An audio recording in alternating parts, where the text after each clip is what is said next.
14-0 so far. We'll see if they get two more. Here we go. Ramona Shelburne joins us now from a different part of Cleveland. Ramona, it's obviously, as I mentioned with Michael, it's similar to last year's finals in the fact that the Warriors are up 2-0 heading into this Game 3. How are they approaching this road trip differently than they did in 2016? Well, I think the messaging is very different. I mean, last year, they were very confident coming out of those first two games. And, you went with obvious reason, right? That was the 73-win Warrior team last year that came in, won the first two games of the finals, and they actually won by 7 more points in those first two games than they did in these first two games. This time, you hear them with the messaging, Steve Kerr with the messaging, Draymond Green, and really whatever Draymond says, the rest of the team tends to follow in terms of messaging. They're tamping down on that. And I think one of the things that's been interesting to watch, though, is they really haven't changed anything else. Like, they're staying at the same hotel, they're eating at the same post-game restaurant, the same team dinner, right? This is 3 years in a row now. It's interesting to watch because we're sitting on the same practice court, the same motions they've been going through. But really, the only thing that's different is the messaging. And remember, David, last year, Draymond Green was the guy who was so out in front saying, "We want to win 73 wins. We're not afraid to put it out there." Like, this team they've tamped down on that because I think they've been humbled, and losing a 3-1 lead obviously will do that to you. So they're not interested in talking about any sweeps or anything at this point. Is that what you're saying? Yeah, I mean, the closest I've heard any Warrior talk about 16-0 was Klay Thompson after they beat San Antonio. We asked him, "Have you thought about it? Has this come up?" And he goes, "Yeah, we'd love to do that." Okay, that's the closest I've heard anybody even mention that. But that was like 2 weeks ago. Okay, and since then, I haven't heard anybody mention this because clearly they've all talked, they've all gotten on the same page about how they're going to approach this, and you forget how much it hurt these Warriors to blow that lead last year. I mean, you come back here and you're just like retracing the steps of one of your worst moments. I mean, we all talked about Cleveland winning one for the land last year. That was a great storyline, but the Warriors blowing it was sort of undercovered in a way. I mean, I know people rubbed it in and with the memes on the internet and all that, but they felt that, and I think the 73-win season will always have an asterisk next to it because they didn't finish it off. They have certainly been buttoned down so far in this postseason. All right, so if they do sweep, if they do go 16-0 through the playoffs, yep, could they be considered the greatest team for one season ever? I think they could, but we're never going to be able to settle that debate, right? Like, we're going to get all the old-timers out. I mean, Magic Johnson and Pat Riley were on stage the other day saying, "Oh, we would have beat them," and Jordan and his Bulls, they'll be up there saying that. And look, but if you look at this, we're watching a historically great team, and I think there's two ways of looking at it.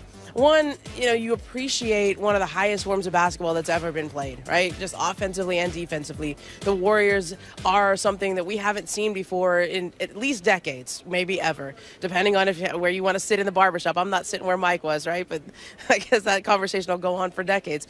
But the other way to look at it is, part of the reason we watch sports is because we like competition. We like people having to overcome something in their lives or overcome something.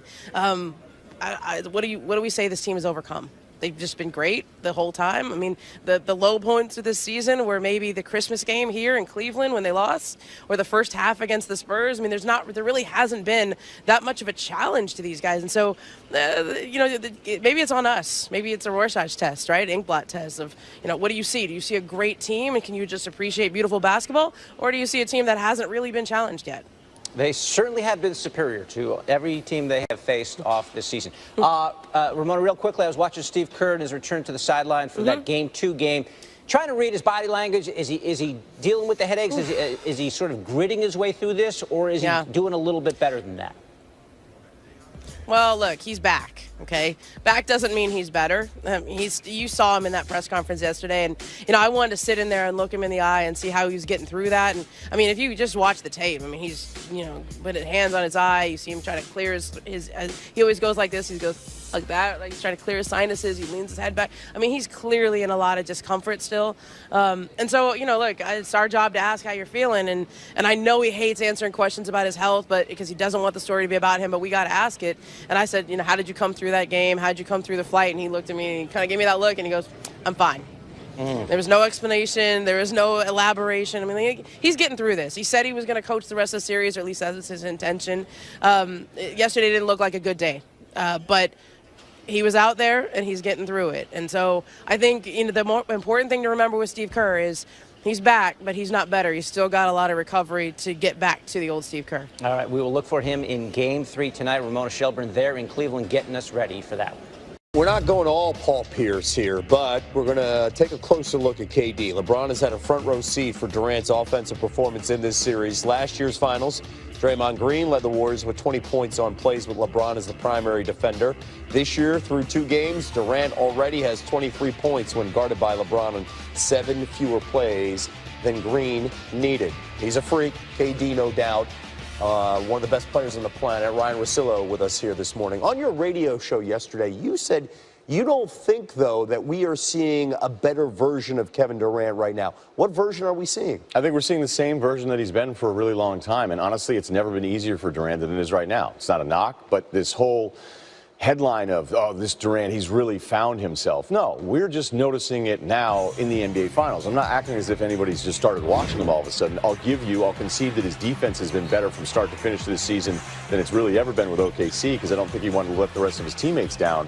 But we're acting as if this is some sort of, wake up to the rest of the country, like, yeah, okay, we're finally accepting how great he is. I mean, in what world has Durant ever played in where he had the ball, was dribbling the length of the court, and a defending player sprinted to get away from him to go guard somebody on the three-point line? So that was part of the entire combination of these players, that it was going to be a lighter load for everyone. It's working. We knew it was going to work because it's just beautiful basketball to watch this thing, and despite it being dominating, people being bummed out by it. But let's not kid ourselves.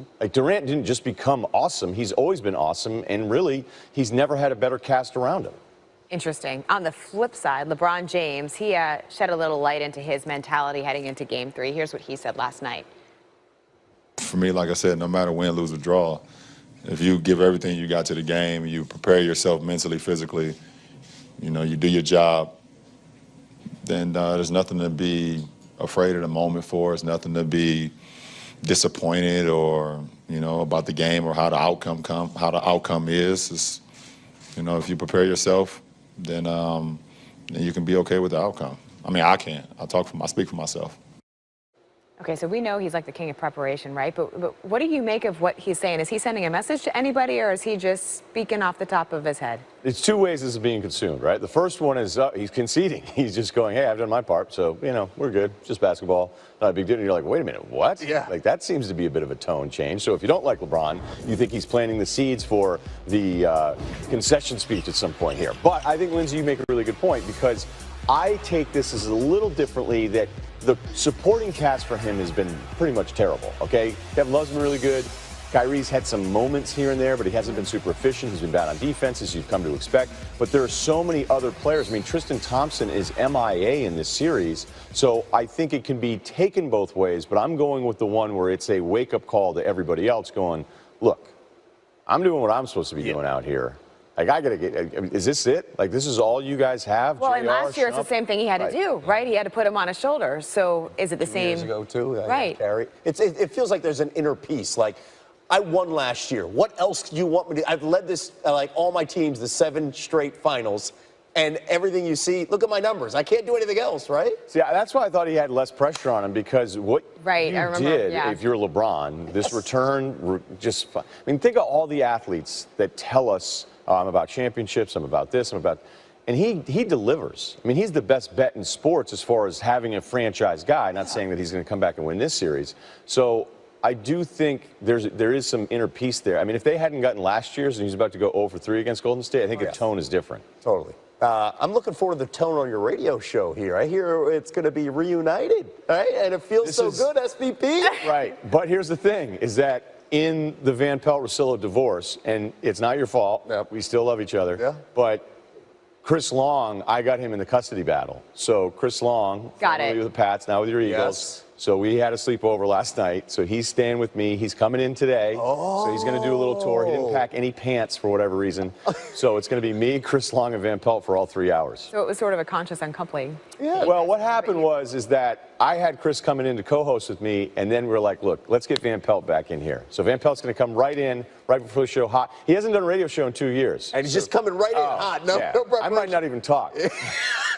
How late do y'all y'all stay up in your sleepovers? You Last just night's hang out? sleepover, Chris was very concerned with show content and prep, and he wanted to be rested, so we didn't really stay out that late. No. No, I'm serious. He was like, I'd like to go home. He was like, I'm worried. He's, you know, the gears are running. 1 Eastern on ESPN Nice. Radio.